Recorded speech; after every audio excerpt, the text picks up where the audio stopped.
బాగున్నారండి.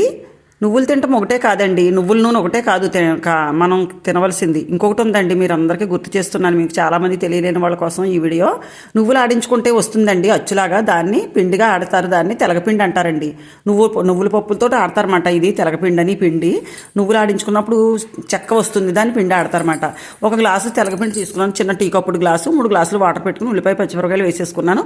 బాగా మరిగిన తర్వాత చాలా 5 నిమిషాల్లో అయిపోతుందండి కూర. ఈ తెలగపిండి ఈ పొడి వేసేస్తే ఉడికిపోతుందండి. ఆ గ్లాస్కి 3 గ్లాసులు వాటర్ పెట్టుకున్నాను అంతే. దగ్గరగా అయిపోయిన తర్వాత వెల్లుల్లిపాయలు, జీలకర్ర, ఆవాలు, కరివేపాకు, పోపులు అన్నీ వేసేసుకొని మినపప్పు, శనగపప్పు వేసుకొని తాలింపు పెట్టేసుకోవడమే.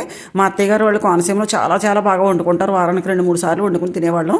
ఈ కూర చాలా బలం అండి. నువ్వుల నూనె ఎంత బలమో అలాగే దాని నుంచి వచ్చిన చెక్క తెలగపిండి అంటారండి. ఇది ఆడించుకుంటే, నువ్వులు ఆడించుకుంటే వస్తుందన్నమాట. దీని పేరు తెలగపిండి అంటారు. తెలియలేని వాళ్ళ కోసం ఈ వీడియో చేస్తున్నాను.